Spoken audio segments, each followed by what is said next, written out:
ನರಸಿಂಹರಾಜು, ಬಳ್ಳಾಪುರ. ದೊಡ್ಡಬಳ್ಳಾಪುರ ಟ್ರೋಲ್ನರು ಒಂದು ವಾಯ್ಸ್ ಅನ್ನೋದು ಇದು ಮಾಡಿ ನಾವು ಇದು ಗೊತ್ತೇ ಇಲ್ಲ, ಹಿಂಗೆ ಮೊಬೈಲಲ್ಲಿ ಮಾತಾಡಿ ಹಿಂಗೆಲ್ಲ ಪ್ರಚಾರ ಆಗುತ್ತೆ ಅನ್ನೋದೇ ಗೊತ್ತಿಲ್ಲ. ನನ್ನ ಅವ್ರಿವ್ರು ಹಿಂಗೆ ಇಟ್ಕೊಂಡಿದ್ದೆ ಹಂಗೆ ಹಿಂಗೆ ಅನ್ನೋರು, ಆಮೇಲೆ ಅವ್ರು ಯಾರೋ ಅಲ್ಲಿ ಮಾಡಿಕೊಂಡಿದ್ದೆ ಹಿಂಗೆ ಅನ್ನೋದು. ಇವ್ರು ಬರ್ಬೇಕಾದ್ರೂ ನಾನು ಯಾವುದೋ ಒಂದು ಕೆಲಸಕ್ಕೆ ಹೋಗೋದು ಬಿಟ್ಟು ಕಾಯ್ಕೊಂಡು ಕುತ್ಕೊಂಡಿದ್ದು, ಅಣ್ಣ ಇವರೆಲ್ಲ ಬಂದ್ರು, ನಮಗೆ ಭಾರಿ ಖುಷಿ ಆಯ್ತು. ಹಂಗಾಗಿ ಇದನ್ನ ಕೇಳ್ತಾ ಇರ್ರಿ, ಇದೇನ್ ಕೇಳ್ತೀರಾ ಈ ಕೆಟ್ಟ ಮಾತಿಂದು. ಇನ್ನೂ ಜನ BP ಮಾತ್ರ ನುಂಗ್ತಾ ಇಲ್ಲ, ಶುಗರ್ ಮಾತ್ರ ನುಂಗ್ತಾ ಇಲ್ಲ. ಅಣ್ಣ ನಿಮ್ಮ ವಾಯ್ಸ್ ಕಳಿಸೋಣ, ವಾಯ್ಸ್ ಆಡಿಯೋ ಕಳಿಸ್ರಣ್ಣ. ಸಾವಿರಾರು ಜನ ನಮಗೆ ಫೋನ್ ಮಾಡ್ತಾರೆ, ಕಮೆಂಟ್ ಮಾಡ್ತಾರೆ. ಹಂಗಾಗಿ ಆಡಿಯೋಗಳೆಲ್ಲ ನೀವು ಸ್ಕ್ರಿಪ್ಟೆಡ್ ಏನಾದ್ರು ಸ್ಕ್ರಿಪ್ಟ್ ಆಗಿ ಮಾಡ್ತಾ ಇದ್ದೀರಾ? ಸ್ಕ್ರಿಪ್ಟ್ ಅಂದ್ರೆ ನೀವು ಬೇಕು ಅಂತಲ್ಲ ಬೇಕು ಅಂತಲ್ಲ ಅವನು ನಾನು ಮಡಿಕೊಂಡಿಲ್ಲ. ಆಮೇಲೆ ನಾನೇನು ಇಲ್ಲ, ಹೆಂಗಸರು ಮಾತಾಡ್ತಾರೆ. ನಾವೆಲ್ಲೋ ಕೆರೆ ಕಡೆಗೆ ಹೋಗ್ತಾ ಇರ್ತೀವಿ, ಹೊಲದ ಕಡೆಗೆ ಹೋಗ್ತಾ ಇರ್ತೀವಿ, ಅವ್ರು ಮಡಿಕೊಂಡಿದ್ದೀವಿ ಅಂತ ಅಂತಾರೆ.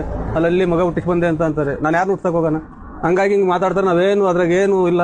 ಈಗ ಹಿಂಗೆ ನಾವೇನು ಮಾತಾಡ್ತೀವಿ ಅದೇ ಮಾತು. ನಾವು ಅಲ್ಲಿಗೆ ಮಾತು ಏನಿಲ್ಲ. ಆ ಮಿಡ್ರಿಗುಟ್ಟಿ ನನ್ನ ಮಗ ಯಾವ ಸ್ವಾಮೀಜಿನೂ ಯಾರು ನಮ್ಗೆ ಯಾರು ಗೊತ್ತಿಲ್ಲ.